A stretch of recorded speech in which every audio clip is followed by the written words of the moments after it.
YouTube channel Real Music Studio. Like subscribe और bell घंटी को दबाना ना भूले। Contact number 7631565693।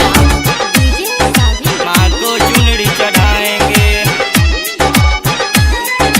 माँ को चुनरी चढ़ाएंगे। साल भर को आयल सरस्वती पूजा हम भी कहीं मनाएंगे, ठीक है। साल भर को आयल सरस्वती पूजा हम भी कहीं मनाएंगे। सरस्वती पूजा मनाएंगे, माँ को चुनरी चढ़ाएंगे, ठीक है। सरस्वती पूजा मनाएंगे, माँ को चुनरी चढ़ाएंगे, ठीक है। माई के शरण गनी तबे जाके यहाँ आनी, ठीक है। माई के शरण गनी तबे जाके यहाँ आनी, काने काने जाने के से गाँव में प्रचार भइल, ठीक है। माई कई बार आयल नहीं मुलाकात भइल, हमरा घर से ओकरा घर से पूजा के तैयारी भइल, ठीक है।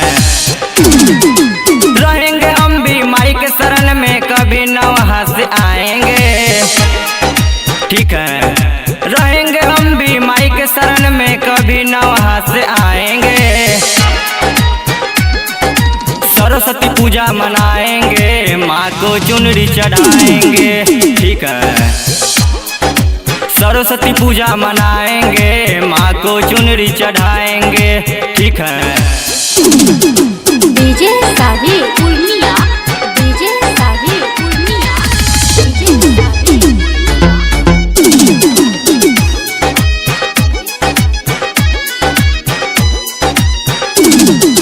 पूजा वाला दिन है, देह में जुनून है, ठीक है। पूजा वाला दिन है, देह में जुनून है। 7 बजे पूजा करती सभी लोग जात रहे, ठीक है। हाथ में किताब लेके हंस पे सवार होके देखा माई आइल हुआ, ठीक है। कोई भी संकट आएगा हमको माई के शरण में जाएंगे, ठीक है। कोई भी संकट आएगा हमको माई के शरण में जाएंगे। सरस्वती पूजा मनाएंगे, माँ को चुनरी चढ़ाएंगे, ठीक है।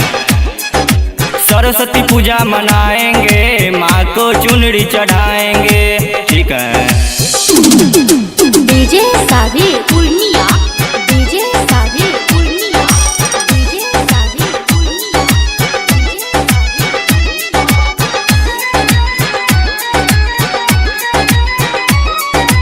कट जाई मर जाई माई खती लड़ जाई, ठीक है। कट जाई मर जाई माई के पूजा खाती हद से गुजर जाई, ठीक है। संगे फूदी लाल बारे सोनू खुशहाल बारे, माई के देखा सबे कैले ख्याल बारे, ठीक है।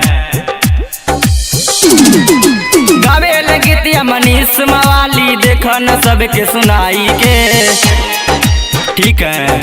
गावे लगितिया मनीष मवाली, देखा न सबके सुनाई के। सरस्वती पूजा मनाएंगे, माँ को चुनरी चढ़ाएंगे, ठीक है। सरस्वती पूजा मनाएंगे, माँ को चुनरी चढ़ाएंगे, ठीक है। माँ को चुनरी चढ़ाएंगे, ठीक है।